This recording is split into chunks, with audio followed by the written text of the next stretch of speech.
Información, análisis y entrevistas. Profundidad, con una mirada panorámica en Línea 1.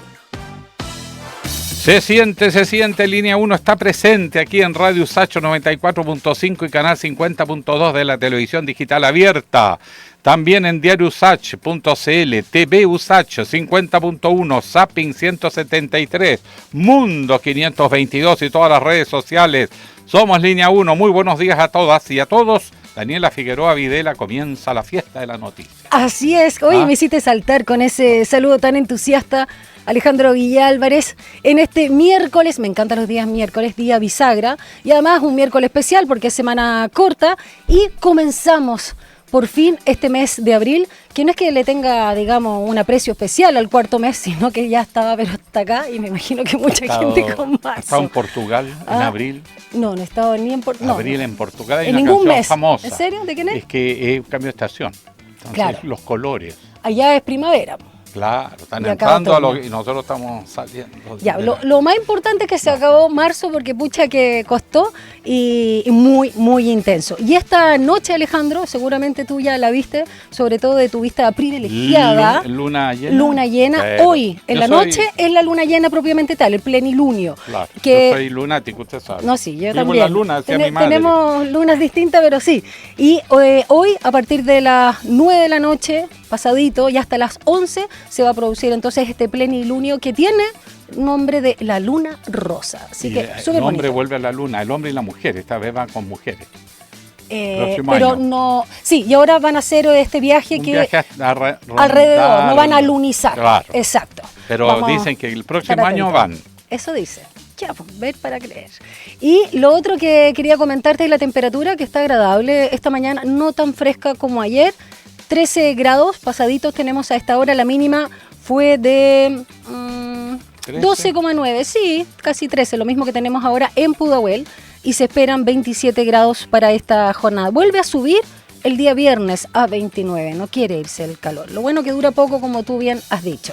Veo rápidamente las callecitas de Santiago, no sin antes comunicarte que la línea 3 del metro presenta retraso en su servicio, lo que está causando, dice Metro de Santiago, mayores tiempos, obvio, de espera y de viaje de lo habitual. Eso es lo principal. A esta hora vamos a estar atentos por si se produce otro incidente ahí en el Metro de Santiago, más que incidente, retraso al menos, que complica a las personas.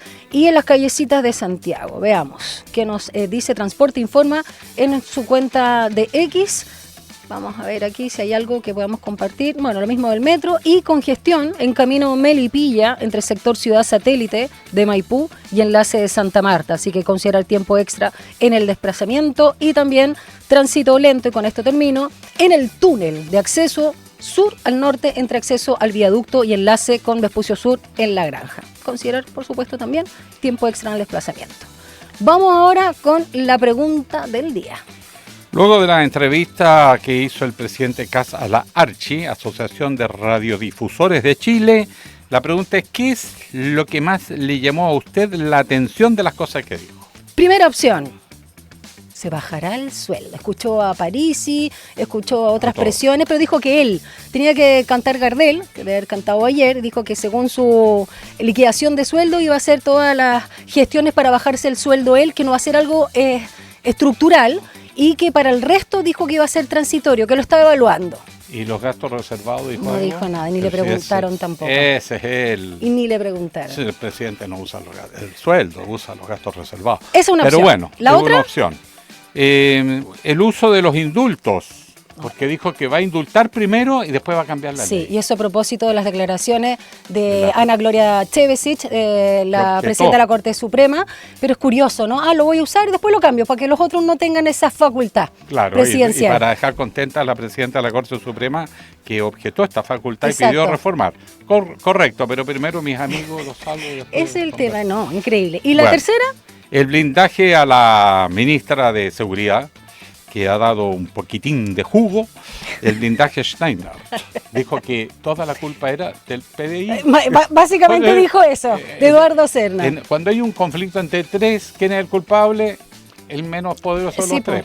Exacto. Ahora, ¿qué explicación va a dar? Porque lo que habría hecho 6 sería falta grave al estatuto ¿no es cierto?, de la propia institución y de la administración pública, destituir a alguien sin sumario, Exacto. sin que sea el periodo normal de modificaciones y circunstancias que él mismo la había renovado. Se enredó totalmente en la arremetida. Bueno, El pero lunes, eso es el tercer tema. Exacto, el lunes el director general de la PDI va a estar ahí en la Comisión de Seguridad del Congreso para dar explicaciones y yo quiero escuchar la voz de la afectada, Consuelo Contreras. Ojalá de pronto una entrevista para saber lo que hay de fondo. ¿Tú puedes responder? No es Peña, perdón, Consuelo que dije Peña, Contreras, Naguer. Gracias. No, Me porque cambié. podía hablar Contreras. Contreras otra. Oiga, Tengo un amigo que se llama ahí lo Consuelo sientan, Contreras. Consuelo Peña, gracias. Al director de la Sí. PDI lo van a sentar en el cajón con vidrio para que converse y diga la ¿Qué verdad. va a salir de ¿Se ahí? va a autoinmolar? ¿Va a responsabilizar a la ministra y genera una crisis en el gobierno? Es ¿Está que, complejo? ¿cómo vas a contradecir a propósito del Contreras que dije yo al presidente de la República? Sí. Bueno, en fin, todo esto lo puedes responder en @RadioUsach, @TVUsach, que son nuestras cuentas de Instagram. Vamos con las informaciones del día, 7:36. En línea 1, las noticias que definen la actualidad. El presidente José Antonio Kast salió a blindar a la ministra de Seguridad Trinidad Steiner, respaldando la versión que atribuye al director de la Policía de Investigaciones la decisión de remover a la prefecta, hoy en retiro, Consuelo Peña. Por esta situación, el director de la PDI, Eduardo Serna, está convocado a la Comisión de Seguridad de la Cámara de Diputados para entregar su versión de los hechos. El gobierno confirmó la desvinculación de 3 personas que trabajaban en áreas claves del equipo del Plan Nacional de Búsqueda del Ministerio de Justicia. Desde el Ejecutivo se aseguró que los cambios no afectarán la continuidad operativa del trabajo en curso y que el proceso fue conversado con la Asociación de Funcionarios de Derechos Humanos. El presidente Kast confirmó que hará uso de la facultad de conceder indultos, aunque planteó que, posteriormente, impulsará una modificación al sistema actual, sosteniendo que esta atribución no debería quedar radicada solo en el Ejecutivo, sino en un órgano colegiado, aunque defendió que el indulto, hoy día, tal como está, debe seguir existiendo como una herramienta institucional dentro del sistema. Un grupo de encapuchados protagonizó un ataque incendiario al interior del Liceo Lastarria en un nuevo episodio de violencia escolar que vuelve a tensionar el debate sobre la seguridad de los colegios. Tras lo ocurrido, el alcalde de Providencia, Jaime Belolio, anunció que se aplicará en la ley Aula Segura, reforzando la señal de que habrá sanciones frente a hechos de esta connotación. En prisión preventiva quedó también el estudiante acusado de asesinar a la inspectora María Victoria Reyes en un colegio de Calama. Privado, entre paréntesis. En tanto, un adolescente de 17 años fue sorprendido con una pistola al interior de su escuela en Rancagua, profundizando las alarmas por la seguridad de los establecimientos educacionales. La Contraloría General de la República detectó que 6.311 funcionarios y funcionarias públicas realizaron labores en el sector privado mientras se encontraban con licencia médica, abriendo un nuevo foco de cuestionamiento sobre el uso irregular de permisos laborales en el Estado. Según el organismo, la mayor cantidad de casos se concentró en Fundación Integra, la Junji y el Servicio de Salud de Concepción. El presidente de Estados Unidos, Donald Trump, afirmó que su país podría retirarse de Irán en 2 o 3 semanas, al sostener que la ofensiva ya habría cumplido sus principales objetivos estratégicos. Trump añadió que los daños serían tan severos que a Irán le va a tomar entre 15 y 20 años reconstruirse. 7:39. Entrevistas en línea 1. Bueno, más de 2 semanas, ya estamos en la tercera y este inicio del gobierno ha sido intenso. La administración de Kast enfrenta en toda esta situación también de muchos anuncios y medidas críticas desde la oposición y también lo que se llama fuego amigo desde el oficialismo. Las críticas apuntan hoy a la ausencia de un relato claro de gobierno y decisiones controvertidas en materias sensibles como economía, seguridad y género.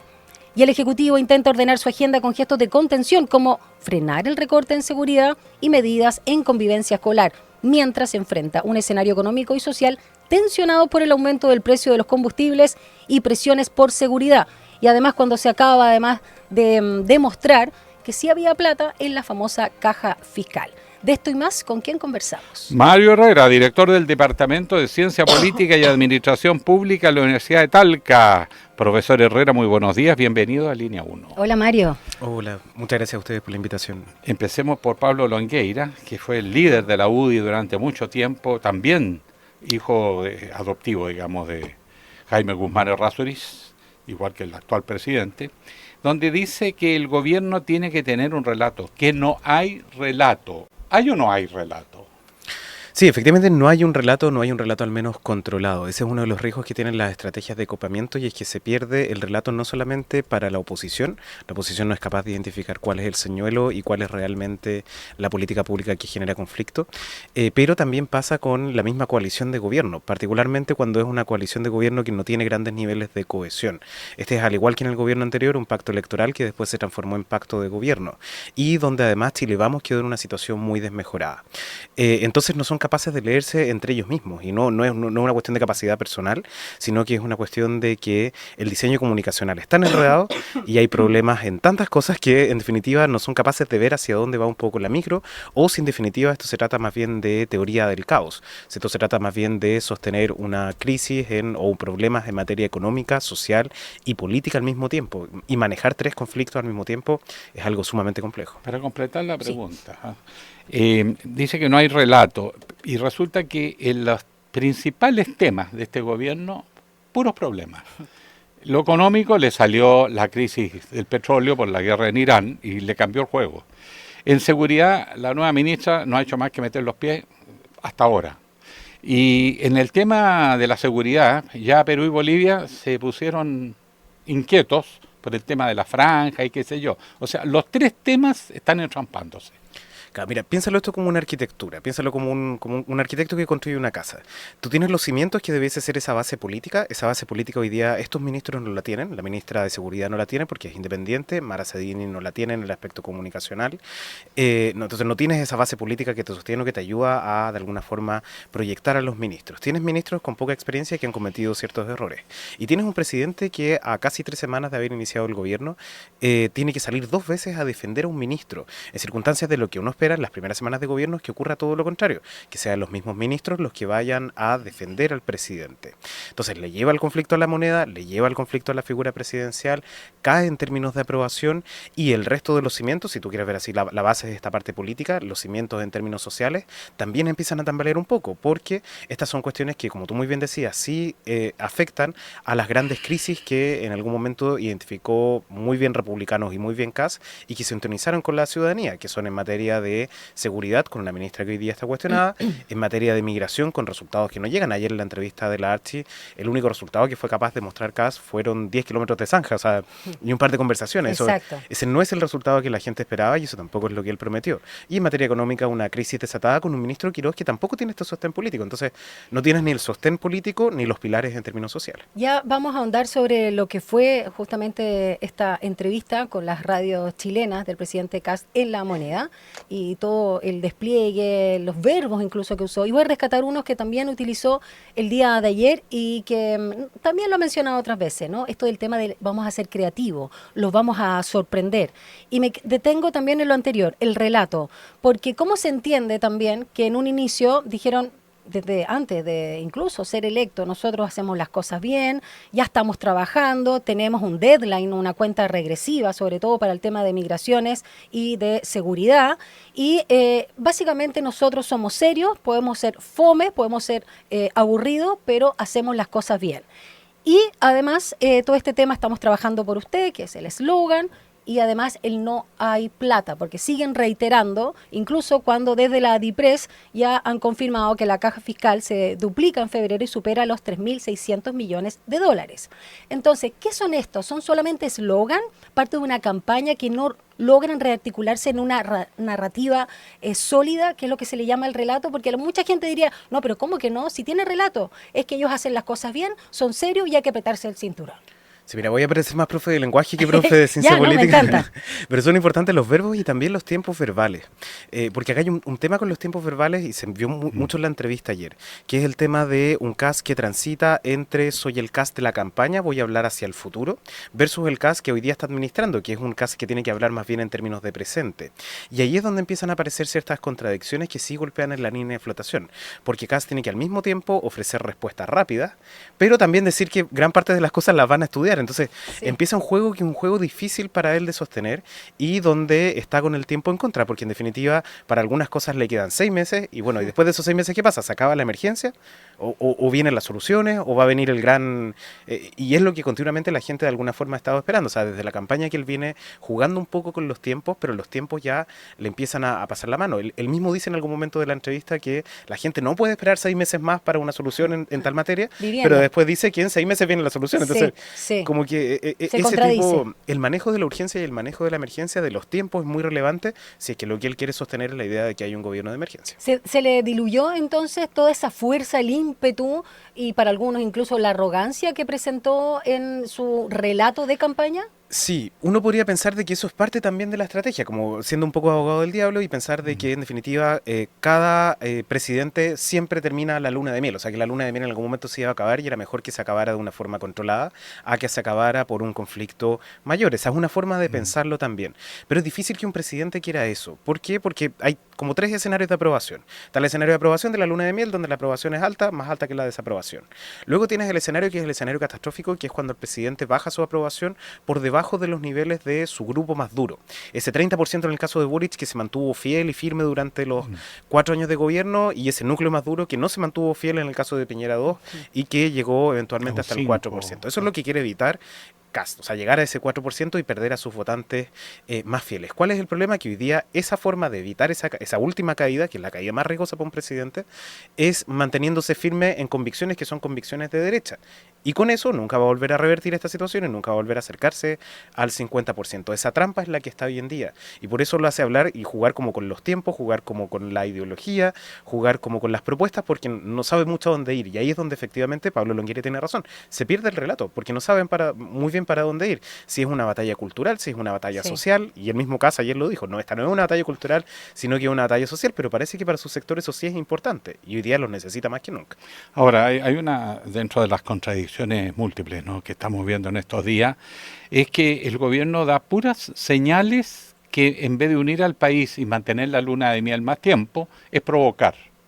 O sea, ha tirado en 3 semanas provocaciones a todos los sectores de lo que podría ser la oposición. Derechos humanos, financiamiento estudiantil, el tema de la desigualdad, favorecer a los grandes ingresos, perjudicar a los de abajo.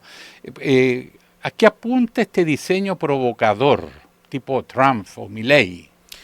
A la confusión, a esta idea de no poder separar lo que es un señuelo de lo que es realmente un problema que engancha con la ciudadanía. Entonces, por ejemplo, cuando sale lo de Quirós, aparece también lo de Bachelet. Y obviamente eso toca una fibra muy sensible dentro del socialismo democrático que va a salir a defender a Bachelet.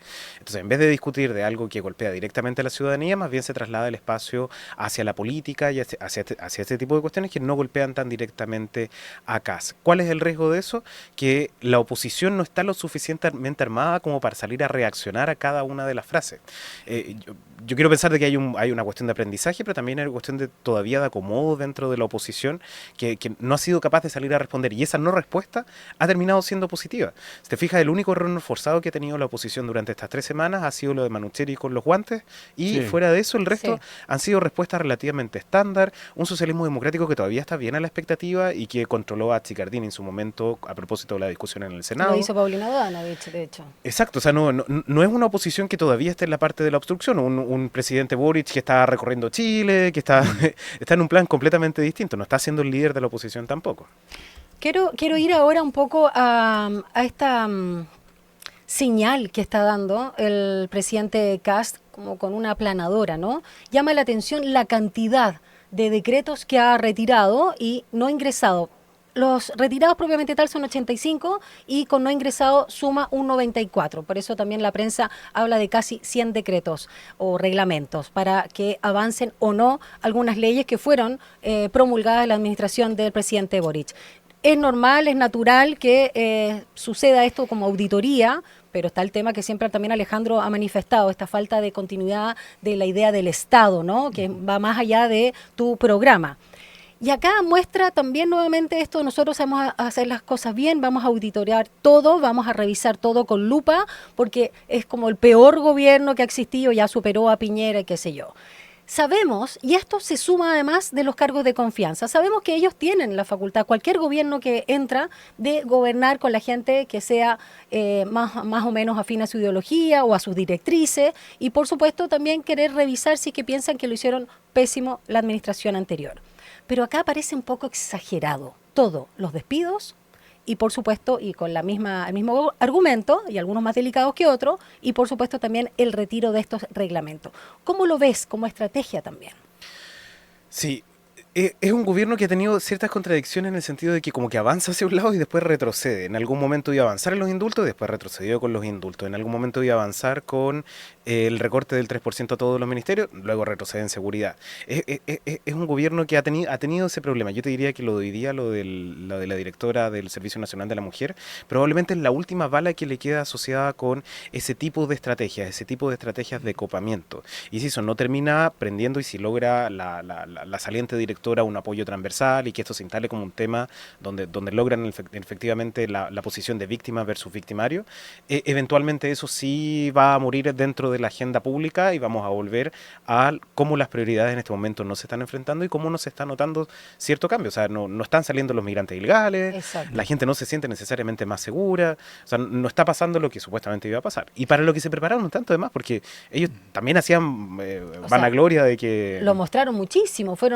tuvieron mucha cobertura mediática en los meses previos. Y si te fijas, eso fue parte del diseño comunicacional también de CAS, de ir subiendo las expectativas en términos de sus ministros, en términos de sus voceros, y el mismo ir bajándolas al mismo tiempo. Era un juego que tenían entre CAS y sus ministros. Hoy día les pasa que se le confunde un poco la estrategia, y CAS en algunas cosas comienza a subir en las expectativas, y sus ministros empiezan a bajarla a la medida que se van dando cuenta de que hay ciertas cosas que no son posibles de Solo realizar. para Pero aclarar hay el punto de los retiros. Breve, ¿qué te parece el que retire y despida a tanta gente? ¿Hay una señal de que nosotros, no sé, hay una soberbia a propósito de que se le criticó tanto eso en otros términos a la administración de Boric? Sí, y es devolverlo además al lenguaje de la auditoría, y ese es un lenguaje que crea lentitud dentro de la administración pública, es un lenguaje que te hace más lento los procesos, no solamente dentro del funcionario que tiene un perfil más político, sino que también dentro del funcionario de carrera, que hoy día mira 3 veces el decreto antes de enviarlo, hoy día mira el memo 3 veces antes de enviarlo, que va haciendo más lento los procesos en un gobierno que tiene urgencias y que tiene rapidez. Esas dos cosas de la mano, y que además no tiene la otra chance, que es tercerizar servicios, porque también dice que en la tercerización de servicios es donde están precisamente los problemas con los convenios y todo lo demás. Entonces no tiene hacia dónde hacer más eficiente la gestión. Bueno, además que hay un tema, que este es un gobierno que dice que es más eficiente, anuncia un 3% parejo, que es la señal más clara que no tienes claridad dónde vas a avanzar. No sabes cuáles son tus prioridades, por lo tanto se baja todo. Y sobre la marcha y sobre un escándalo desatado, empieza a echar mano atrás y dice que en seguridad no le van a quitar plata a Carabinero y PDI. O sea, no podían haber hecho un anuncio más torpe que ese. Pero dejémosle ese terreno. Como no hay oposición, bueno es el fuego amigo. En el oficialismo se ve desorden, se ve en creciente descontento con su gobierno, particularmente de la derecha tradicional.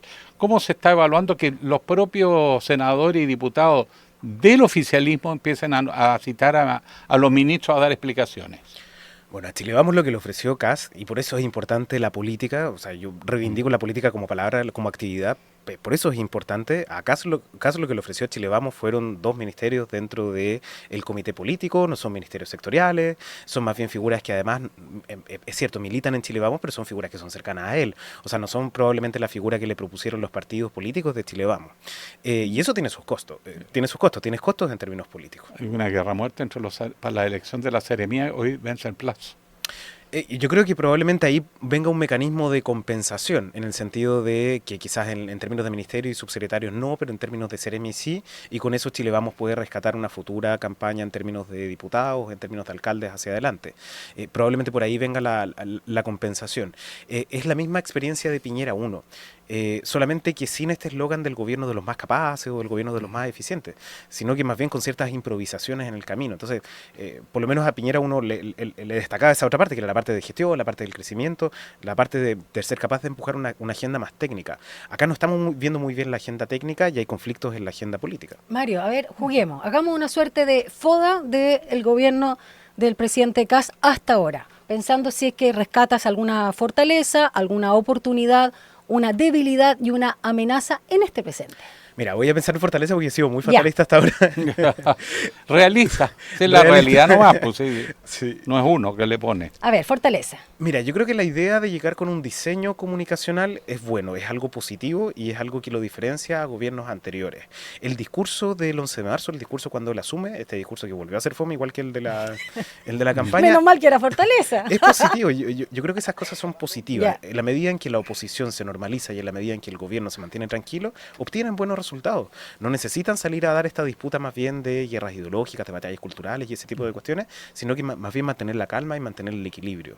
El sector de Kast, sobre todo el sector más duro, ya tiene ciertas personas que cumplen ese rol de ser los voceros, por así decirlo, más gritones, más fuertes. Lo que necesita mantener el gobierno es de alguna forma la calma. ¿Oportunidad? ¿Algo? Oportunidad. A ver, lo de Bachelet yo creo que fue una oportunidad desperdiciada. Le convenía haberlo mantenido durante más tiempo, haber dejado que las candidaturas se decantaran y que si Bachelet no tenía chances de verdad, al final dejarla sola. Y si tenía chances de verdad, subirse al carro y salir con la idea de que esta era una política de Estado, de lo patriota que es, etcétera, etcétera, etcétera. Esa yo diría que fue una oportunidad perdida. Todavía tiene una oportunidad en términos de reconstruir el relato y reconstruir el discurso, pero para eso necesita sí o sí a Chile Vamos. Necesita mostrar resultados técnicos, resultados efectivos. Juégatela con una debilidad y una amenaza. La debilidad al final fue esta estrategia famosa del copamiento que no terminó resultando y que lo llevó a ser el presidente desde el regreso a la democracia que más rápido baja su aprobación presidencial. Y una amenaza que todavía tienen en términos emergentes es efectivamente Chile Vamos. Es cómo une esta coalición. ¿Cuál es el pegamento que tiene que no se ve en términos de relato, no se ve en términos políticos y tampoco se ve en términos sociales? La guerra también puede ser una amenaza, ¿no? A propósito de la estabilidad económica y que se mantengan las alzas a las bencinas y todos los derivados. Sí, es una amenaza, pero también es una oportunidad. Las crisis suelen generar este sentimiento como de unión dentro de la ciudadanía. Si él es capaz de llevar el discurso hacia eso, hacia de unámonos chilenos frente a la contingencia, puede ser de que tenga un resultado. Si tú comparas, por ejemplo, la crisis del año 98, esa fue una crisis que derrumbó la aprobación presidencial porque Frey en ese momento no fue capaz de construir ese relato. Si la comparas con la crisis de 2009, fue un manejo distinto. La crisis de 2009 sí creó ese sentimiento como de unión, de vamos a salir adelante de alguna forma. O sea, vamos a reconstruir Chile. Buenísimo, súper bueno tu foda. Profesor Mario Herrera, director del Departamento de Ciencia Política y Administración Pública de la Universidad de Talca. Muchísimas gracias y lo esperamos porque las papas están quemando. El próximo miércoles. Gracias, Mario. Gracias por venir con nosotros. Que estés muy bien. ¿Vamos a una pausa, Ale? Vamos. 3 minutos para las 8.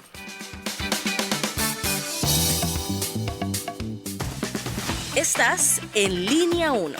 Regresamos en instantes. Es la hora en Radio USACH. 7 de la mañana y 58 minutos.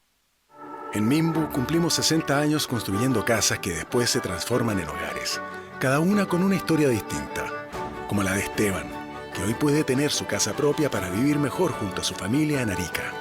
Mira el documental, infórmate y postula los subsidios en www.mimbu.cl. Mimbu, 60 años construyendo cambios. Ministerio de Vivienda y Urbanismo, Gobierno de Chile. Chile avanza contigo. Podemos elegir para nuestros hijos e hijas una vida activa y optar por una alimentación saludable. ¿Y qué pasa cuando las oportunidades escasean? ¿Es una elección para todas y todos? ¿O es necesario hacer algo más? En los colegios de Chile, hoy se requiere tener más actividad física, más kioscos y oferta de alimentos saludables alrededor de las escuelas. En Observación, trabajamos en los territorios y promovemos diálogos sociales amplios y transversales.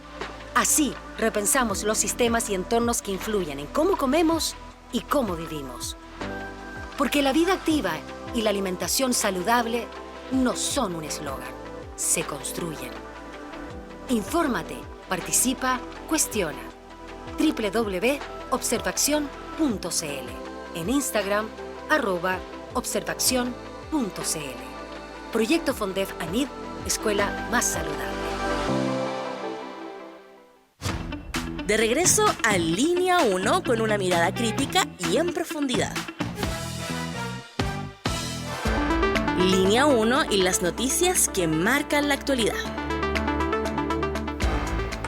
El presidente José Antonio Kast salió a blindar a la ministra de Seguridad Trinidad Steiner, respaldando la versión que atribuye a la Policía de Investigaciones la decisión de remover a la prefecta en retiro Consuelo Peña. Por esta situación, el director de la PDI, Eduardo Serna, está convocado a la Comisión de Seguridad de la Cámara de Diputadas y Diputados para entregar su versión de los hechos el próximo 6 de abril. El presidente José Antonio Kast confirmó que hará uso de la facultad de conceder indultos, aunque planteó que posteriormente impulsará una modificación al sistema actual, sosteniendo que esta atribución no debiera quedar radicada solo en el Ejecutivo, sino en un órgano colegiado. Sin embargo, defendió que el indulto debe seguir existiendo como herramienta institucional dentro del sistema. En prisión preventiva quedó el estudiante acusado de asesinar a la inspectora María Victoria Reyes en un colegio de Calama. En tanto, un adolescente de 17 años fue sorprendido con una pistola Glock al interior de su escuela, esto en Rancagua, profundizando las alarmas por la seguridad en los establecimientos educacionales. El presidente de Estados Unidos, Donald Trump, afirmó que su país podría retirarse de Irán en 2 o 3 semanas, al sostener que la ofensiva ya habría cumplido sus principales objetivos estratégicos. Trump añadió que los daños serían tan severos que a Irán le tomaría entre 15 y 20 años reconstruirse. 8:01. Entrevistas en profundidad. Línea 1. La agenda en derechos humanos ya comienza a decantarse. Lejos de lo que se había dicho, empiezan a suprimirse programas, a hacerlo más lento otro, descabezar instituciones. Para aquellos que tenían dudas si iba a ser un gobierno de emergencia o iba a ser un gobierno refundacional, es evidente que hay una operación para reconstruir la historia en materia de derechos humanos. Grave y por lo tanto importante el testimonio de nuestra próxima entrevistada. Sí, vamos a conversar con la ex subsecretaria de Derechos Humanos, Daniela Quintanilla. ¿Cómo estás, Daniela? Muy buenos días. Hola, buenos días. Muchas gracias por la invitación. Gracias a ti por acompañarnos. A ver, en términos generales, ¿cómo recibes esta noticia que acaba de comentar Alejandro Guillé? Y sobre todo porque podríamos decir que al menos es sospechosa por lo que significa el plan de búsqueda, por lo que es el Ministerio de Justicia y por lo que es la ideología consabida, ¿no?, pública de el presidente José Antonio Kast. Bueno, la recibimos con mucha preocupación. Creo que el mensaje y la señal que se envía es muy contradictoria con lo que se quiere instalar sobre una especie de ánimo de continuidad, y sin embargo yo creo que es importante decirlo con claridad, aquí se está faltando a la verdad. Se está desvirtuando la naturaleza de los cargos que se desvincularon, se los está asimilando a cargos de confianza política, y eso yo quiero decirlo con toda claridad, eso no es cierto. Las personas que fueron desvinculadas ayer son personas que cumplen labores técnicas, que fueron seleccionadas a través de concursos públicos, que tienen una acreditada trayectoria y competencia, en competencias muy específicas que están vinculadas a las labores de implementación del Plan Nacional de Búsqueda, y no son personas que debieron haber presentado su renuncia el día 10 de marzo. El aparato estatal y las instituciones públicas no son un grupo de amigos, ni son espacios donde la confianza se construya sobre la base de subjetividades individuales de quienes nos toca estar a la cabeza y liderar jefaturas y servicios y ministerios. Aquí hay carreras funcionarias. La jefa del programa lleva 14 años en su cargo, en distintos cargos en la institución, no como jefa del programa a los 14 años, pero lleva 14 años siendo una de las abogadas litigantes más importantes del equipo jurídico. Asumió el liderazgo del programa justamente en base a esa trayectoria, y hoy día se quiere hacer aparecer como una especie de deslealtad de las propias funcionarias no haber presentado su renuncia en circunstancias que eso es una naturaleza del cargo que está determinada por la ley, o sea, las jefaturas de divisiones y los gabinetes, por cierto que son cargos de exclusiva confianza y que este gobierno, como todos los gobiernos, ha tenido a su disposición la posibilidad de constituir equipos políticos de su confianza, pero alegar esa calidad narrativamente y ponerla como una excusa para la desvinculación de 3 cargos que son absolutamente clave en la implementación de esta política pública, es algo que, por cierto, vemos con mucha preocupación porque no es coherente con el discurso que se está dando. Y por otro lado, la persona que va a asumir la jefatura del programa, que se ha conocido por trascendidos de prensa, es una persona a quien yo no conozco personalmente, probablemente y espero tenga competencias técnicas para el cargo, pero no fue parte de ningún proceso de selección de acuerdo a los estándares que establece el propio servicio civil para ese tipo de cargo. Entonces, evidentemente es una señal que preocupa, y que sin duda revictimiza a las miles de familias que han sido parte de esta política pública, que no es un capricho del gobierno de turno, sino que es una obligación estatal que además compromete a los ministros y ministras en visita que investigan estas causas, que compromete a las distintas instituciones públicas que han participado de las cientos de diligencias en terrenos que nosotros hemos hecho. O sea, aquí se ha dicho que hay una voluntad de mejorar la gestión, pero no se hace ningún ejercicio crítico de diagnóstico de cuál es la debilidad en la gestión, porque nosotros pasamos desde antes del Plan Nacional de Búsqueda a tener un promedio de 6, 8 diligencias al año a tener más de 170 al año. Eso es una potencialidad en la gestión de la búsqueda. Tenemos el primer mapa de trayectoria georreferenciado, tenemos la nómina única, hemos resuelto problemas administrativos que llevaban 30 años esperando una respuesta. Entonces, si hay una crítica a las capacidades de liderazgo, de gestión, uno eso lo puede entender, pero para eso hay procedimientos dentro del aparato estatal para evaluar las calificaciones de los funcionarios y funcionarias, para poder diagnosticar el uso de recursos públicos. Entonces aquí no se puede simplemente alegar y señalar que hay una deficiencia de gestión sin ninguna base ni sustento. Es lo mismo que se acaba de hacer con la directora del Servicio Nacional de la Mujer y la Equidad de Género, digamos, que aumentó la capacidad y la atención del servicio, que está a cargo de la implementación de la nueva Ley Integral de Violencia contra las Mujeres. Se alega una alarma y alerta oncológica, pero al mismo tiempo se despide a una funcionaria que está atravesando uno de los cánceres de mama más agresivos que existen. Entonces hay una incoherencia total y absoluta entre lo que se dice y lo que se hace. Se falta a la verdad en los argumentos que se esgrimen para este tipo de decisiones. Y ayer mismo el Ministerio de Justicia se desvinculó a otra funcionaria que lleva 23 años de carrera en el Ministerio, en la División de Reinserción Social, por poner un ejemplo, ¿no? Entonces, esto es un desmantelamiento que, por cierto, preocupa, que pone a las familias y a la sociedad en su conjunto, y, por cierto, a quienes hemos dedicado nuestra vida profesional a la defensa y promoción de los derechos humanos en un estado de alerta que es muy preocupante. Bueno, Daniela, se discutió mucho antes del gobierno si iba a ser gobierno de emergencia o iba a ser gobierno refundacional. Lo que parece indicar todo este conjunto de decisiones que se han tomado en organismos clave en el ámbito social, pero también de derechos humanos, habla de un intento de reconstruir la historia de Chile, sobre todo en materia de derechos humanos. Por lo tanto, se anuncian indultos a gente que está condenada por la justicia por crímenes gravísimos y probados con evidencia. Y por otro lado, se habla de la paz y del reencuentro, se habla de la unidad de Chile, pero por otro lado, echan a gente que ganó concursos por alta dirección. En consecuencia, en este marco, ¿cómo se enfrenta un plan donde lo que se pretende es, en el fondo, reconstruir la versión de lo que pasó en Chile en el pasado, e incluso lo que está pasando hoy con los derechos humanos? Es una pregunta que creo que en el país muchos nos estamos haciendo y con mucha preocupación, porque esta administración señaló como énfasis de su campaña justamente la emergencia, la economía, la seguridad, y resulta que las medidas que se han adoptado en estas primeras semanas de gestión parecen ir justamente en la dirección opuesta, en que quienes paguen los costos sean justamente las familias chilenas más vulnerables.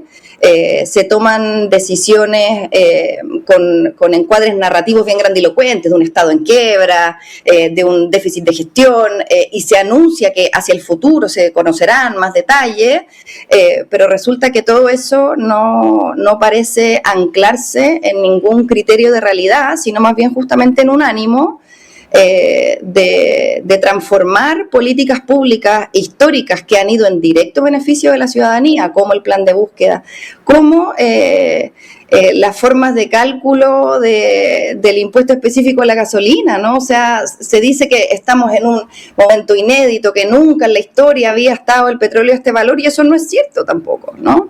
Entonces se están tomando decisiones que están poniendo sobre los hombros de la ciudadanía y de quienes esperan del aparato estatal una respuesta, una carga y una responsabilidad que realmente es muy preocupante. Y en materia de derechos humanos, al mismo tiempo que se dice vamos a continuar con el plan de búsqueda, se desmantela al equipo técnico que tiene las competencias para llevar esto adelante, que ha liderado este proceso desde el inicio y con muy buenos resultados. Se dice vamos a continuar con el Plan Nacional de Derechos Humanos, al mismo tiempo que el Plan Nacional de Derechos Humanos se retira de la Contraloría General de la República. Se han retirado más de 80 decretos. Eso es inédito en los marcos de decisiones de gobierno. Sí, por lo mismo, bueno, estamos con Daniela Quintanilla, ex subsecretaria de Derechos Humanos. ¿Qué es lo que se teme también? ¿Cuál es la gran amenaza con estos cambios o desmantelamiento, como tú bien señalas? Que no se haga nada y se deje la oficina ahí, ¿no? Como digamos, sin operar, que saquen, digamos, algunas medidas que a ellos les generen ruido por su sector. Un poco también lo que señalaba en torno a los indultos el presidente Kast ayer en la entrevista a Archie, cuando, curioso, ¿no?, decía que iba a hacer uso de esa facultad presidencial para corregir algunas cosas, a la vez sin, digamos, impugnar las condenas o al mismo, digamos, Poder Judicial. Pero sonaba curioso, al menos eso, contradictorio. Y después de que él lo use, va a decir, sí, no, esto se va a acabar porque voy a hacerle caso a Gloriana Chevesic de la Corte Suprema. Entonces, acá también uno teme que finalmente, al igual que en Colonia Dignidad, que están, digamos, socavando desde abajo para cumplir, de alguna manera, es lo que a mí personalmente me suena, cumplirle a su sector, a ese sector de esa derecha durísima, ultraderecha y, por qué no decirlo, pinochetista. Por eso te pregunto, después de mi reflexión y mi comentario, ¿qué es lo que temes tú como ex subsecretaria de Derechos Humanos que suceda, sobre todo con el Plan Nacional de Derechos Humanos? Yo creo que la gran amenaza es el debilitamiento de las instituciones, que son el resguardo de las políticas públicas y de los compromisos estatales. Y eso creo que lo estamos viendo incluso desde algunos días antes de que este gobierno asumiera, ¿no? Con el proyecto de ley de conmutación de penas, nosotros lo conversamos en este mismo programa hace algunas semanas atrás. Yo estaba en mis últimos días de ejercicio del cargo y comentábamos justamente lo peligroso que es debilitar la confianza de la ciudadanía en las instituciones. Cuando las instituciones no respondemos y no estamos a la altura de lo que tenemos que hacer y usamos las instituciones de manera caprichosa, lo que hacemos es debilitar la capacidad de esas mismas instituciones de responder a las obligaciones que tenemos como Estado y, por cierto, a las necesidades más urgentes de la gente hoy día. Y cuando se hace una campaña presidencial en la que se dice que no se va a indultar y en la primera semana de gobierno se dice no, ahora sí vamos a indultar y lo estamos estudiando, es un debilitamiento en la confianza a quienes representan las necesidades de la ciudadanía. Aquí a la gente se le está mintiendo y la gente, yo creo que se da cuenta de esas mentiras y, por cierto, que eso es algo que preocupa no solamente desde el punto de vista de una política pública en específico, sino que de la capacidad que tenemos quienes nos dedicamos a la política y quienes queremos representar los intereses de la mayoría y mejorar las condiciones de vida de la gente que habita en nuestro país, de que confíen en la palabra de quienes vamos a estar a cargo de cumplir esas promesas que hacemos. En el caso del Plan Nacional de Búsqueda en particular, yo diría que el plan tiene 3 ejes centrales, que son la investigación de los documentos, donde el primer año de implementación nosotros identificamos más de 38.000 unidades documentales en distintas instituciones que estábamos en proceso de digitalizar para poder comenzar a estudiarlas, cruzar datos, cruzar información. Esa es una de las coordinadoras que se desvinculó. La otra instancia es la mesa operativa para la implementación de diligencias, que es la coordinación de las diligencias en terreno con los ministros y ministras en visita. Esa es otra de las coordinadoras que también se desvinculó. Y por cierto, la jefatura del programa como el órgano ejecutor, que son personas que además están en una condición de diálogo y participación inédita con las propias familias. Aquí la promesa que hay detrás del Plan Nacional de Búsqueda es que ese esfuerzo de búsqueda, de hallazgos, de esclarecimiento del destino final de nuestros compatriotas sea asumida por las instituciones y no sea asumida por las propias familias que literalmente han pasado décadas en el desierto buscando entre medio de la arena, ¿no? Y que esa responsabilidad la asuma el aparato estatal. Y hoy día lo que estamos viendo es que hay un ánimo de continuar narrativamente, sin embargo, de sacar a las personas que están a cargo de esas tareas, que han hecho su trabajo de una manera muy diligente, muy profesional, muy rigurosa. Esto es reconocido no solamente por los ministros y ministras en visita, por el Poder Judicial, por organismos internacionales que han hecho evaluación de esta política. No hay ningún sustento a una falta o deficiencia en la gestión. Por cierto que las cosas siempre se pueden mejorar, ¿no? Pero esa mejora tiene que estar en el marco de procesos institucionales, que evidentemente esto es una bofetada enorme para las familias que han depositado esa confianza en el aparato estatal. En el caso de Colonia Dignidad, la última... Ya, ok, sigue. Porque en el caso de Colonia Dignidad yo creo que también se evidencia esa incoherencia, ¿no? Se alega una supuesta falta de recursos cuando la tasación todavía no está hecha. Al mismo tiempo se dice por parte del ministro de Vivienda y Urbanismo que esto es ilegal, que la Contraloría habría señalado que esto no se puede hacer. Eso tampoco es cierto, ¿no? Entonces yo invitaría a que las autoridades de turno sinceren sus posiciones y que le digan la verdad a la gente de qué es lo que quieren hacer y qué es lo que van a detener y cómo van a dar continuidad a este tipo de política sobre la base de la gestión institucional como corresponde hacer, haciendo concursos públicos, haciendo procesos de reclutamiento transparentes como corresponde hacer y no eligiendo a dedo a personas que no sabemos y que no tenemos ninguna garantía de que tengan las competencias técnicas adecuadas para liderar estos procesos. Compleja la situación. Y solo para finalizar breve, ¿se puede hacer algo al respecto? ¿O aquí, por las competencias presidenciales del Ejecutivo, no nos queda más que lamentar en el área de derechos humanos? O sea, los trabajadores y trabajadoras que fueron desvinculados en el Ministerio de Justicia y los distintos ministerios tienen, por cierto, su legítimo derecho a ejercer las acciones legales que estén a su alcance para el resguardo de sus derechos, ¿no? Ahora, respecto de esta política pública en particular, del Plan Nacional de Búsqueda, el plan tiene en su estructura de gobernanza un comité de seguimiento y participación integrado por la Iglesia Católica, por académicos de destacada trayectoria, por familiares, por sitios de memoria, y yo espero que sea en esa instancia de gobernanza participativa, donde este tipo de medidas también se puedan poner en diálogo para el resguardo de una política pública que no puede depender de los gobiernos de turno y de las subjetividades y confianzas individuales de personas, sino que de una estructura de política pública de carácter permanente, que es lo que ha sustentado el trabajo del plan durante todos estos años. Gracias, Daniela Quintanilla, ex subsecretaria de Derechos Humanos. Gracias por tu reflexión y aclararnos también los puntos, sobre todo donde hay mucha preocupación y ojalá ocupación también. Un abrazo. Gracias a ustedes, que estén muy bien. Chao. Gracias, Daniela. 8:18. Conectémonos con nuestra estación editorial. Bueno, las decisiones que se están tomando en Chile obviamente repercuten. En el país la oposición todavía no reacciona, pero empiezan a reaccionar. Por ejemplo, en el tema de Colonia Dignidad, el gobierno alemán ya manifestó su extrañeza y su disconformidad con la decisión de no cumplir un requisito que era transformar Colonia Dignidad en un espacio de paz y de reconciliación. Al anular y echar para atrás todos esos reconocimientos y memoriales incluidos, se crea un cuadro de tensión. Para Alemania, los derechos humanos después de la Segunda Guerra Mundial son importantes. No son compromisos que dependen de un gobierno y otro. Han mantenido una estricta continuidad en esa materia.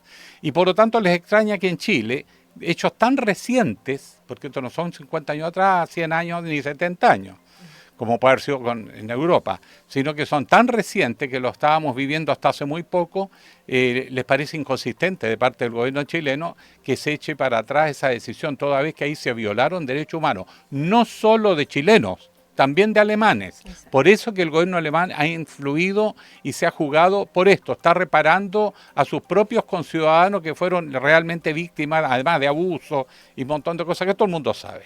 Pero hay otro frente, donde cuando no se tiene una visión estratégica, cuando se recurre a gente a ocupar cargos importantes, que actúan con la mente caliente y no en fríos, en un análisis objetivo de las cosas, se abren conflictos. Ahora tenemos un conflicto en el norte, con los dos vecinos, Perú y Bolivia, por el tema de la zanja.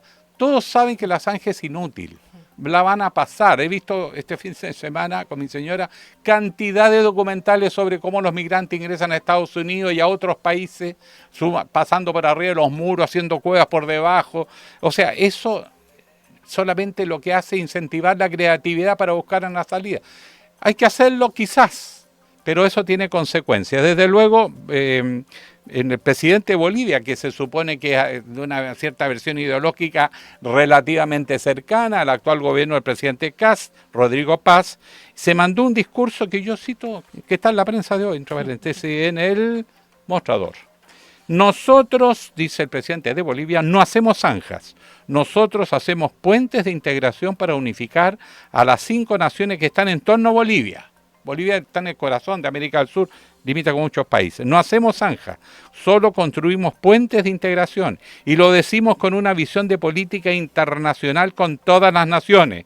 Y agrega, ojo, porque decían que aquí venía el reencuentro y el abrazo, Chile-Bolivia, casi ya se veía abrazándose con paz. Chile nos hizo daño, diga lo que se diga, pero siempre el futuro es mejor. Nos hicieron daño, pero esta tierra es noble. La soberanía se defiende desarrollando y complementando las economías y las fronteras.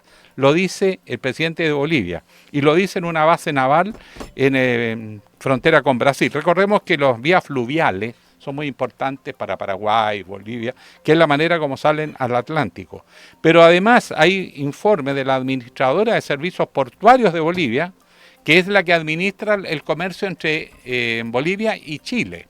Y recuerda que el Tratado de Paz y Amistad de 1904 le garantiza a Bolivia pleno acceso a los puertos chilenos, y no dice cuáles, los puertos chilenos. En la práctica esto se ha concentrado fundamentalmente en Arica, que dicho de paso depende mucho del comercio con Perú y con Bolivia, la zona, si no quedaría Arica en una situación insostenible, por lo tanto nos afecta además. Y bueno, dice que ese derecho se debería, cualquier restricción, dice, al tránsito internacional debe evaluarse de manera integral considerando su impacto en los flujos logísticos y en la integración regional. Bolivia empieza a ir con dificultad esto de la zanja, del control de los pasos, porque una cosa es la migración, distinto es el crimen organizado, que piérdame cuidado que nos anda preocupado de la zanja, y lo más grave, empieza a desconocer de facto tratados internacionales firmados por Chile, y eso nos puede abrir conflicto otra vez con los vecinos y otra vez quedar aislados.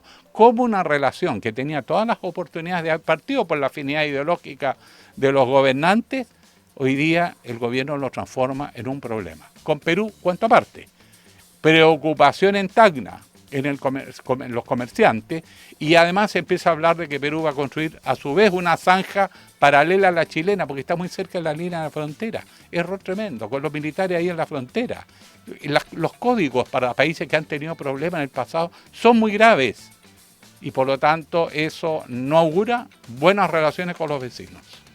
Ha dicho, 8:23. Combinación Línea 1. Diversas miradas de la actualidad. Y llegó el rock, no solo abril, llegó la juventud y el talento y la creatividad aquí a Línea 1. ¿Cómo estás, Gonzalo Espinosa? Hola, hola. La cantidad de flores que te tiré ni te inmuta. No, es que estaba concentrado en lo que voy a hablar. Está acostumbrado. Claro, acostumbrado a las flores, pero esperamos noticias positivas. No traigo noticias positivas. Ya, por eso la seriedad, compañero. Te escuchamos. Sí.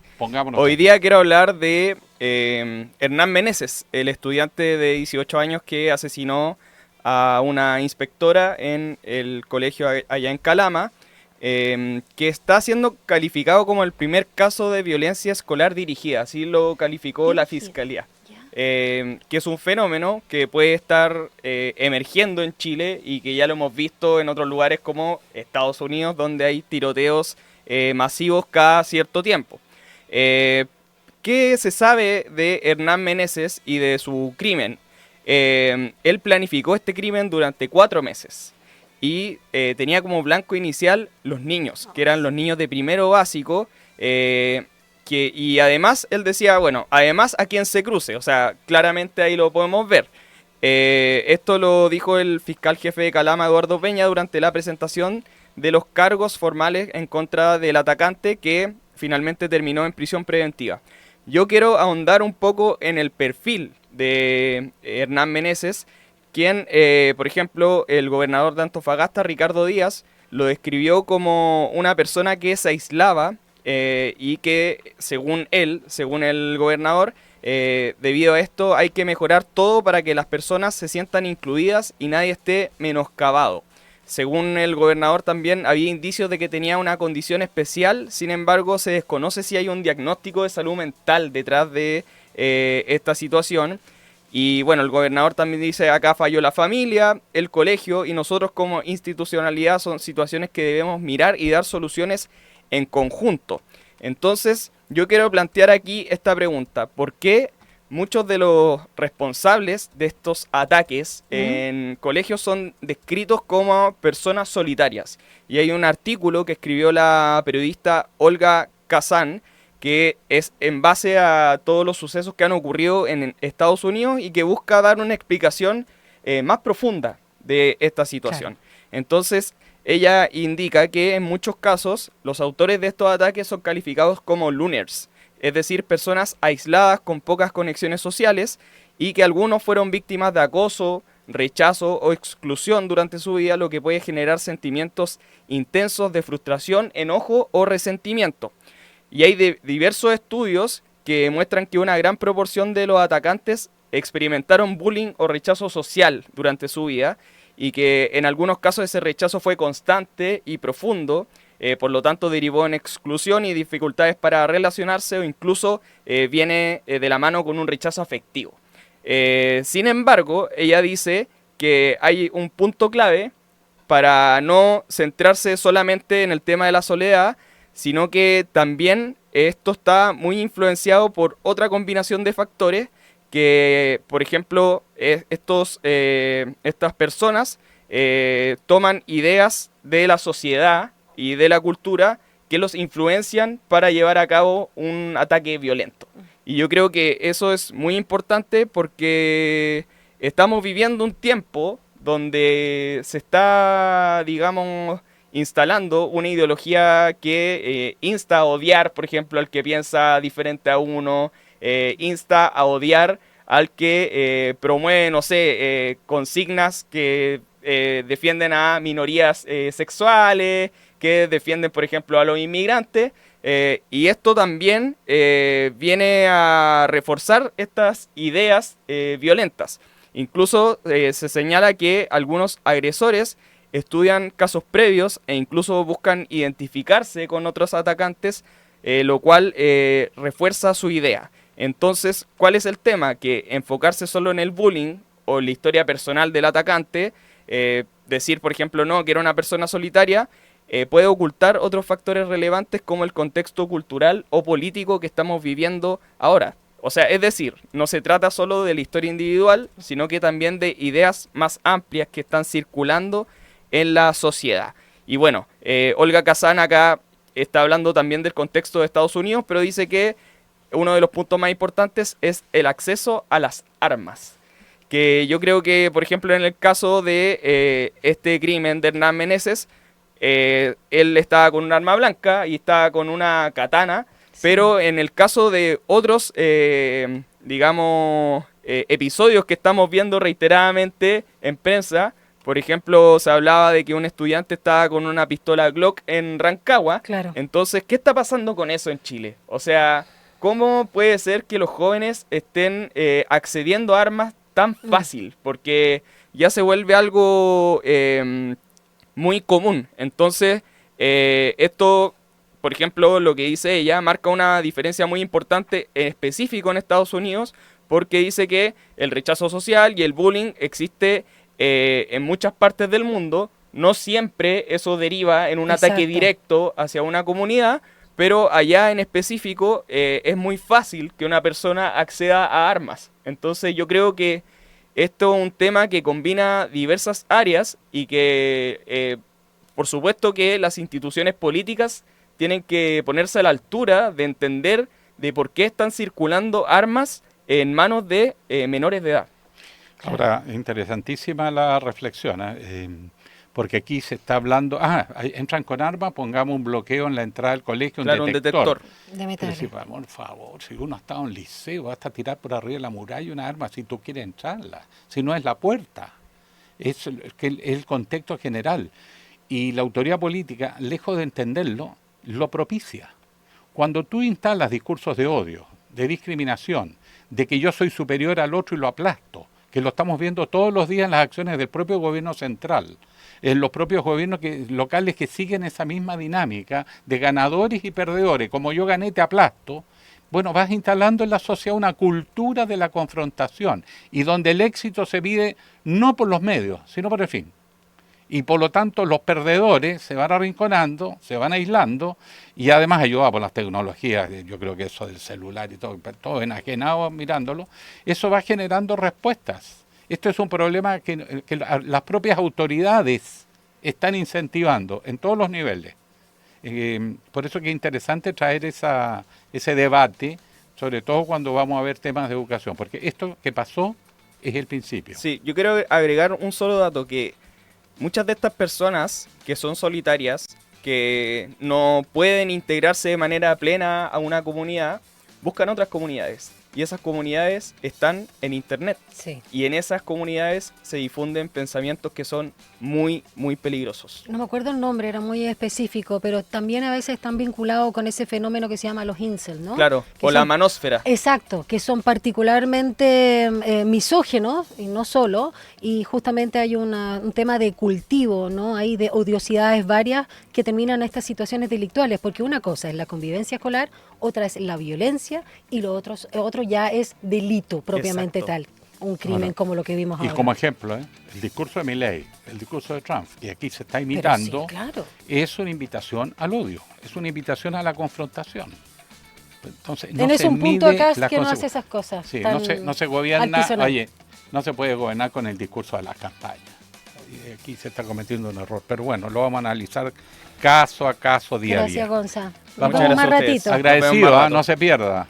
8:32, vamos a una pausa, ya regresamos con más Línea 1.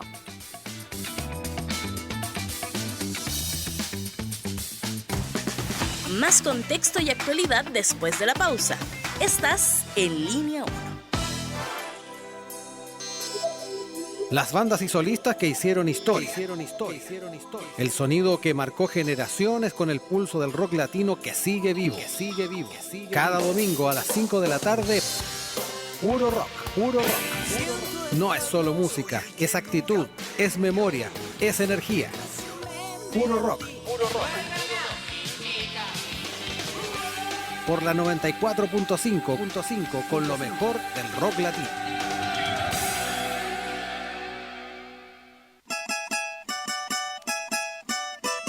A Hora da Saudade. Una ventana a las africanidades y su huella viva en el mundo. A Hora da Saudade. Un viaje sonoro que entrelaça raízes, memórias, ritmos, expressões artísticas e sabores por meio de la música. A Hora da Saudade. Déjate envolver por esta experiencia vibrante, diversa y profundamente intercultural de la 94.5. Te esperamos cada miércoles a las 16 horas y los sábados a las 19 horas. A Hora da Saudade, de Rádio Sach.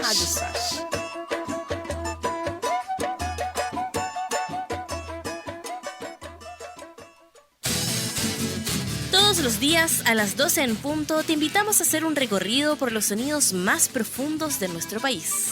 El alma nacional. La trova, el canto de raíz, folclore y fusión que unen generaciones. Y cada viernes con música en vivo en las sesiones de El Alma. El Alma Nacional. Justo al mediodía, un encuentro diario con la música chilena por la 94.5 FM Radio Usach y en el 50.2 de la televisión digital abierta.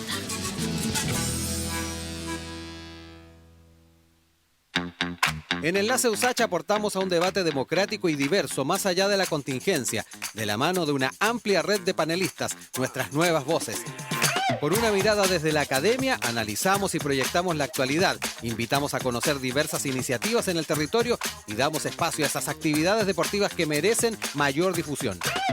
Enlace Usach, de lunes a viernes desde las 9 de la mañana por la 94.5 FM y el canal 50.2 de la señal digital abierta.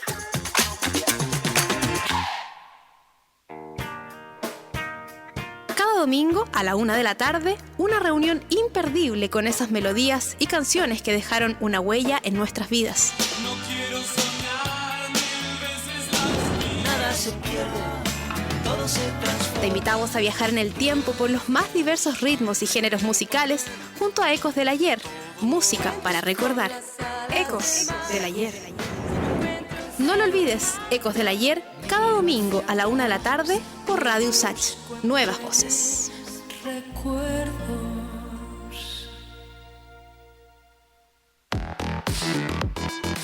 La crisis climática, los alcances de la inteligencia artificial, la ciencia de frontera, la economía, la salud, la educación. Porque el mundo vive tiempos de cambios y en medio de lo incierto, en Sin Pretexto buscamos respuestas a los grandes desafíos. El futuro nos inquieta, pero sabemos que se escribe en el presente. Te invitamos a una conversación profunda. Soy Mirna Schindler y te acompaño de lunes a viernes a las 6 de la tarde en Radio Usach. Sin Pretexto. Contexto y actualidad. Regresamos a Línea 1. 8 ya con 36 minutos. Vamos a revisar cómo está la temperatura a esta hora. Uy, no ha subido nada, Alejandro. Se mantiene sobre los 13 grados, Oja. pero hasta ahí nomás, no los pasa. Eso sí, recordamos que vamos a tener 27 grados. Y vamos a mirar cómo está el metro, a ver si hay otra situación. Nos habíamos comunicado pasadito a las 7 de la mañana que había un retraso en línea 3. Y no, se normalizó la frecuencia de trenes entonces en la línea 3. Esto hace muy poco, a las 8:23. O sea, más de una hora estuvo este problema. Las callecitas de Santiago. Veamos lo que nos dice Transporte Informa, qué es lo que está pasando en las calles. A ver, miramos aquí, chicotea los caracoles. Acá. Se suma, dice, a la congestión semáforo, esto en Vespucio Norte, con falla en vía local de esta ruta. Vespucio Norte con Los Mares, y la situación complica más flujo vehicular hacia ese sector que ya se había comunicado, así que considerar tiempo extra en el desplazamiento.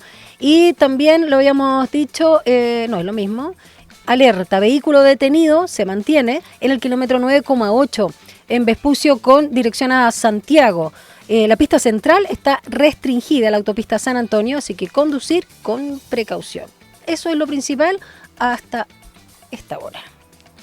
Vamos a tener nuestra próxima conversación a propósito del tema también que estaba ahondando y presentando nuestro compañero Gonzalo Espinosa. 8:38. Un diálogo a fondo. Entrevistas en Línea 1. El crimen de un inspector en Calama. Una serie de episodios en distintos colegios del país donde aparecen estudiantes con armas. ¿Qué hace el gobierno? Anuncia que va a poner un portal metálico para detectar ingresos de armas o que va a revisar los maletines, las mochilas estudiantiles. Esto es como el sillón de Donoso, cortémosla. Sí. El problema que estamos teniendo empieza en la familia, empieza en el contexto, los discursos de odio de las propias autoridades, de que se descalifican uno a otro, va generando un clima de tensión y confrontación en toda la sociedad. Y la escuela es más bien el espacio donde en el caso de los escolares se expresa mejor este clima de convivencia destruido que hay en todas partes. Esto es un tema en muchos países, y que empieza a ser cada vez más grave en nuestro propio país. Pero las medidas que se toman, solo violencia, más violencia, la ya violencia. Pero no hay un diseño social, cultural para abordar esto desde sus orígenes que están en contexto de la convivencia cotidiana. Bueno, de esto vamos a conversar con la presidenta regional Santiago del Colegio de Profesores, que ya el presidente Kast le echó la culpa. Profesoras y profesores. Profesoras y profesoras. ¿Cómo estás, Catherine Rosa? Bien, bien, muchas gracias. Saludar a cada uno de ustedes y a quienes nos escuchan también.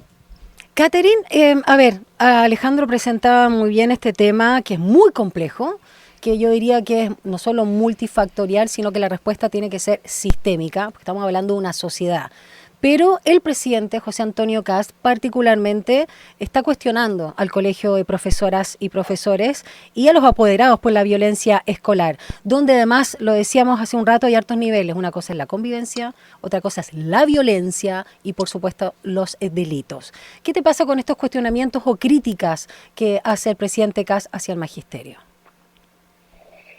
Bueno, sin duda estas críticas o estos cuestionamientos sin duda nos ayudan, como bien decía Alejandro, a resolver el problema sistémico en el que estamos. Aquí efectivamente no hay un diseño real que de alguna manera vaya en apoyo, como bien dicen, a la convivencia, porque sabemos que aquí hay un tema, por ejemplo, de salud mental, por mencionar alguno.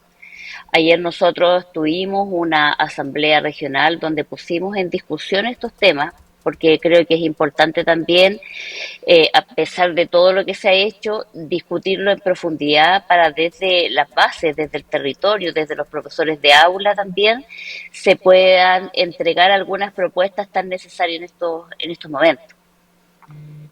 Ahora, en el contexto en que el gobierno está culpando a los profesores, básicamente, quiere decir que la responsabilidad de ustedes y ustedes van a tener que encontrar una solución.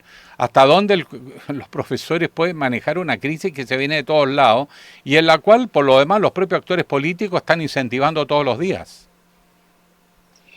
Exactamente. Bueno, creemos que es una mochila más, ¿cierto?, que se le impone a las y los profesores, porque no olvidemos que siempre son los causantes de todas las problemáticas y cada vez que salen a alzar la voz, muchas veces son criticados y vemos que en definitiva, como bien decía, esto no aporta a dar soluciones concretas a la realidad que estamos atravesando hoy día y que sabemos que es un problema que tiene múltiples factores, pero principalmente creo que hay que enfocarse en la salud mental de los estudiantes y, por qué no decirlo también, de los profesores.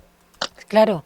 Hay un tema también que no se ha considerado, que por lo menos en la prensa sí ha salido, pero no lo han puesto sobre el tapete el Ejecutivo, que es la Ley de Convivencia Escolar que generó el gobierno anterior y que además debería estar próxima a publicarse porque está el decreto promulgatorio desde el 27 de marzo. Hizo un llamado también la senadora DC, Yasna Proboste. Dijo, presidente José Antonio Kast, desde el 18 de marzo está en su escritorio lista para promulgar la ley de convivencia escolar, que permite, recuerda ella, instalar, entre otras materias, detectores de metales en los establecimientos.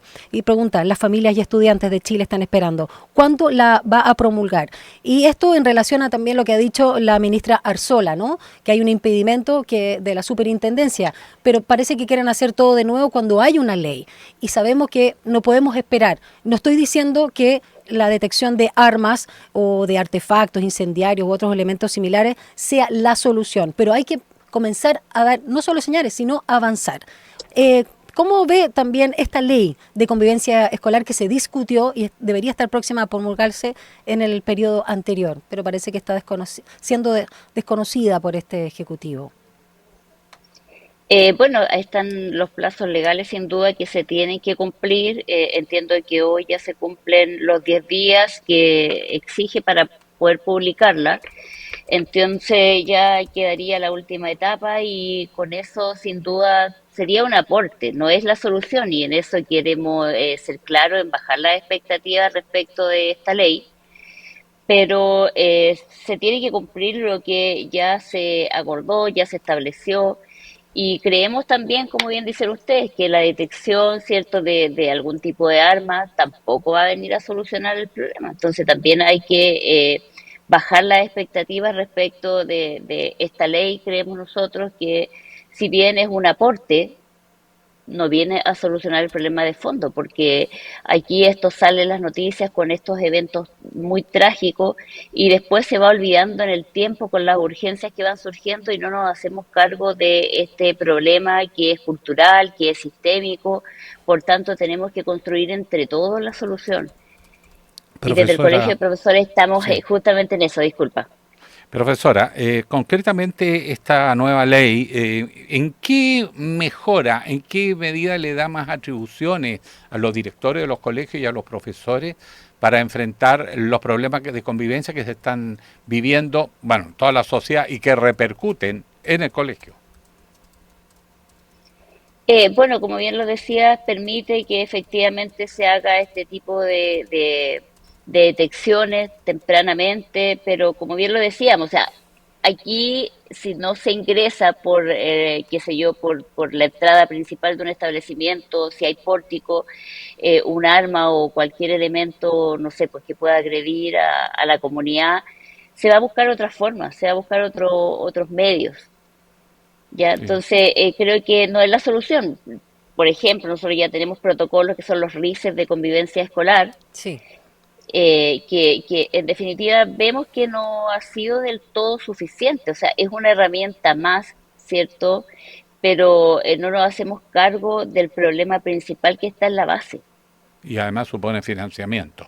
Todo. Digamos, es difícil que dentro de la escuela se puedan resolver problemas que vienen de afuera. A lo más puede mitigar, hacerse cargo, diagnosticar, advertir de problemas que estamos conviviendo. ¿Hasta qué punto esto que está pasando dentro de las escuelas, y me refiero sobre todo al mundo escolar, joven, adolescentes, tiene que ver con la pandemia? Agudizó, aunque no sea la fuente, el origen, pero agudizó mucho. ¿Qué se ha estudiado del impacto que eso tuvo en los adolescentes de hoy? Bueno, sin duda esto es un problema que ya veníamos arrastrando, pero con la pandemia esto se va acrecentando, agudizando, ¿cierto? El encierro sin duda no ayuda. Nosotros hemos tenido cifras que las vamos a publicar sobre un estudio que se hizo a propósito de lo mismo y creo que no se abordó desde un inicio el tema, insisto, que lo ponga en discusión, el tema de la salud mental de los alumnos. ¿Ya? Y como bien dice, o sea, los profesores son colaboradores en el proceso de enseñanza y de formación, pero no nos olvidemos que los primeros educadores son las familias. Mm. Y ahí es donde muchas veces hay dificultades, sobre todo en los sectores más vulnerables también de la sociedad. Entonces, hay que poner mucha atención en eso. Y como bien decía Alejandro, aquí los recursos, sin duda, en educación son insuficientes. Y este recorte también nos viene a golpear enormemente lo anunciado del recorte del 3%, porque eso también es parte de la violencia. Catherine, antes de en otra oportunidad ver en realidad ese tema, quiero detenerme con lo que decías de la salud mental y principalmente de las y los profesores, y no solo, sino todos los que están en la comunidad escolar, porque todos los últimos hechos, y no solo los de esta semana o estos días, sino algunos también de otros años, han recaído en afectaciones a las profesoras y profesores, a los inspectores, lamentablemente ahora con una muerte, con un asesinato, y auxiliares. ¿Cómo apoya el magisterio a justamente estos funcionarios, de alguna manera, de la educación? ¿Hay medidas de apoyo también psicológico, de estos mismos protocolos? Porque parece que no es suficiente, ¿no? Y se necesita también ahí crear comunidad para enfrentar estas situaciones tan delicadas. Efectivamente, nosotros a propósito de lo mismo hemos reforzado nuestros equipos, tenemos un departamento de bienestar, tenemos un departamento jurídico donde también hemos apoyado con acciones judiciales cuando corresponde, ¿cierto?, para apoyar a nuestros colegas y también haciendo convenios con distintas universidades para apoyar también la salud mental de los docentes que se ve muy afectada a propósito de estos temas. porque se pierde el foco. En vez de estar discutiendo hoy día de los aprendizajes, de cómo mejorarlos, que siempre fue la discusión principal, hoy día estamos viendo cómo protegernos de la violencia que existe en los establecimientos. Y tenemos, como bien dice Daniela, crear comunidad, porque para nosotros no hay otra forma hoy día, no tenemos los recursos, no están los medios para ir en apoyo justamente de los alumnos y menos obviamente de los profesores. No nos olvidemos que la alta carga que existe hoy día de trabajo administrativo tampoco ayuda. Profesora, una de las cosas que ya está más que demostrado es que lo que se está viviendo en los colegios es una crisis que viene de afuera, que está en las redes sociales. El bullying se hace en las redes sociales, ¿no? Además dentro del colegio, violencia más digital. bien sí repercute, pero en las redes sociales está instalado. Esto es mucho más allá de a lo que pueda llegar el colegio. En consecuencia, la pregunta es, esto de los celulares y las redes sociales en Europa, incluso en Asia, en Australia, que en Nueva Zelanda, están planteándose seriamente el control de los celulares. Aquí se ha hablado de restringir, incluso en la propia Universidad de Santiago, entre los profesores estamos conversando, uno entra a la clase y los alumnos están pegados al celular, uno no sabe si están escuchando a la clase, qué es lo que están haciendo, quiere hacer un trabajo y se pegan al celular. En otras palabras, hay una dependencia, hay un aislamiento, que quizás eso es lo más grave, genera aislamiento y la gente queda muy expuesta, muy vulnerable a las reacciones de las redes y sobre todo los pensamientos más mayoritarios que aplastan al disidente o al que tiene una opinión diferente. ¿Cómo se va a vincular, por lo menos en el aula, el control de los medios electrónicos, su repercusión y sobre todo los celulares, que es más móvil? Bueno, sin duda también es otro elemento más que viene a agudizar, ¿cierto? Uy, justo ahí se congeló la Sí, imagen y la comunicación con nuestra entrevistada. Estábamos conversando con Catherine Rosas, presidenta regional Santiago del Magisterio, es decir, por supuesto, el Colegio de Profesoras. Así de negro está la situación del profesorado, pues, Daniela. Sí. Sí. Bueno, se nos estábamos justo en el tiempo, así que agradecemos, ojalá que nos esté escuchando Catherine Rosa, profesora de Estado y abogada, por estas reflexiones que compartió con nosotros desde el Magisterio. Vamos entonces, con el tiempo que tenemos, a revisar lo que se viene para esta jornada. 9 minutos para las 9.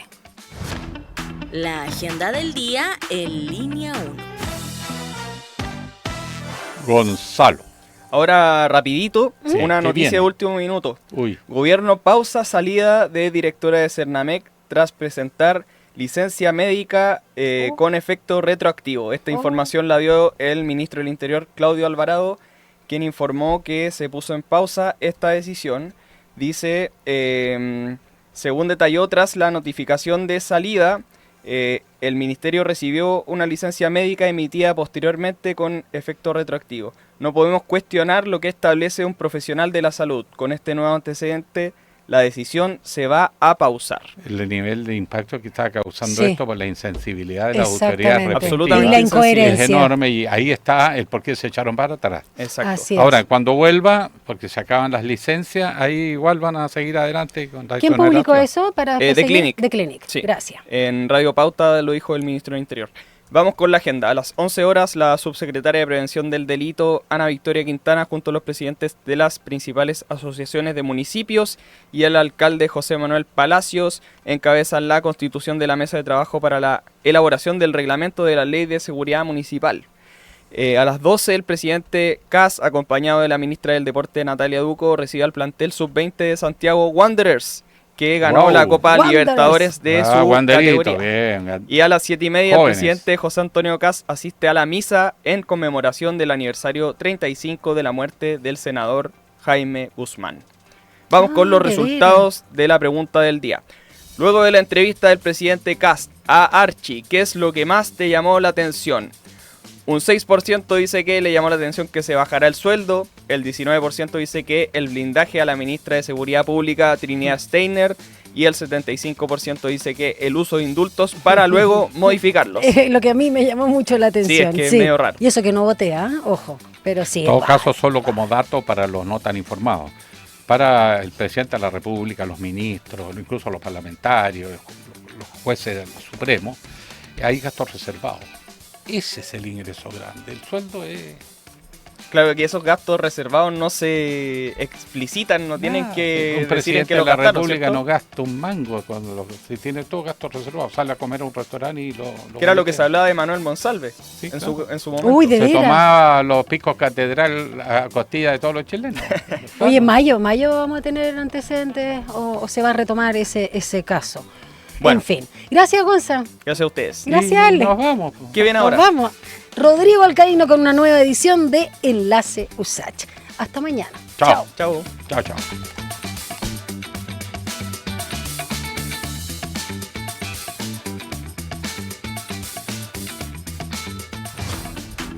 Información, análisis y entrevistas. Profundidad, con una mirada panorámica en Línea 1.